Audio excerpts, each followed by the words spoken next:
when the Prime Minister says, one nation, one leader, one language, one people, he attacks the Constitution of India. எப்போதெல்லாம் பிரதமர் ஒரே நாடு, ஒரே தலைமை, ஒரே மொழி, ஒரே மதம் என்று சொல்கிறாரோ அப்போதெல்லாம் அவர் இந்திய அரசமைப்பு சட்டத்தையே அவர் தாக்குதலுக்கு உள்ளாக்குகிறார். Please understand what the BJP and RSS are trying to do.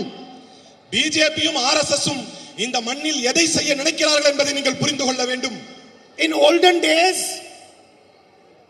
you used to be attacked by armies.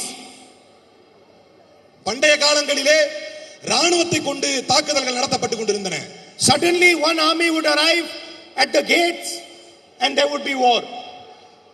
அப்படி ராணுவங்களை கொண்டு தாக்குதலுக்கு உள்ளாக்கும் பொழுது போர்கள் நடந்து கொண்டிருந்தது. BJP does the same thing but without an army. Bharatiya Janata கட்சியும் அதைத்தான் செய்கிறது, போரைத்தான் தொடுக்கிறது. ஆனால் ராணுவம் இல்லாமல் ஒரு போரை தொடுக்கிறது. They want to attack Tamil language. They want to distort Tamil history. They want to twist Tamil culture and we will never ever allow them to do that.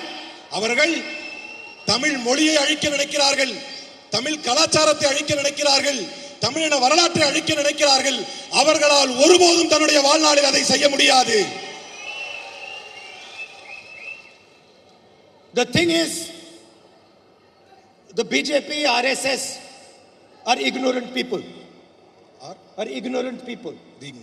அவர்கள் பிஜேபியும் ஆர்எஸ்எஸும் அவர்கள் மக்களை புறக்கணிக்கிறார்கள், மக்களை மறக்கிறார்கள்.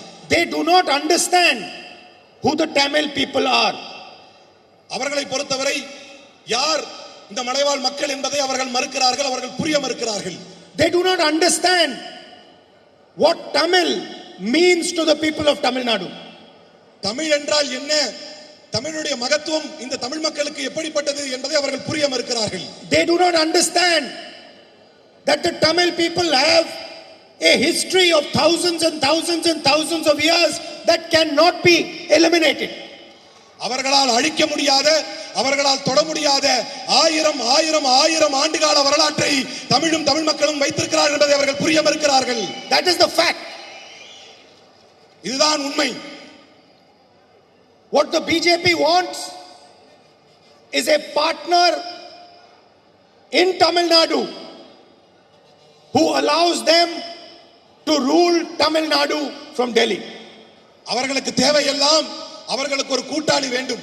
எப்படிப்பட்ட கூட்டாளி என்றால் இந்த தமிழ்நாட்டை டெல்லியிலிருந்து ஆள்வதற்கு வசதி செய்து தரும் ஒரு கூட்டாளி அவர்களுக்கு வேண்டும். They want a chief minister in Tamil Nadu who takes orders from Amit Shah and Narendra Modi. அவர்களை பொறுத்தவரை அவர்களுக்கு ஒரு முதலமைச்சர் வேண்டும். அந்த முதலமைச்சர் டெல்லியில் இருந்து அமித்ஷாவிடமிருந்து உத்தரவுகளை பெறக்கூடிய ஒரு பொம்மை முதலமைச்சர் அவர்களுக்கு வேண்டும். The same way Donald Trump has compromised Narendra Modi, they want a compromised chief minister to run Tamil Nadu. எப்படி டொனால்ட் ட்ரம்புக்கு ஒரு சமரசம் செய்யப்பட்ட பிரதமர் இந்தியாவிற்கு அவருக்கு தேவையோ அதுபோல டெல்லிக்கு ஒரு சமரசம் செய்யப்பட்ட அவர்கள் அங்கிருந்து ஆளக்கூடிய ஒரு முதலமைச்சர் இங்கு அவர்களுக்கு பாஜகவிற்கு வேண்டும். And the people of Tamil Nadu must realize that the BJP and RSS are fundamentally anti-Tamil. தமிழ்நாட்டு மக்கள் இதை புரிந்து கொள்ள வேண்டும். பிஜேபியும் ஆர்எஸ்எஸும் அடிப்படையிலேயே தமிழினத்திற்கு எதிரானவர்கள் என்பதை நீங்கள் புரிந்து கொள்ள வேண்டும். And the whole plan yesterday, which we stopped, was to reduce the strength of your voice in the national parliament.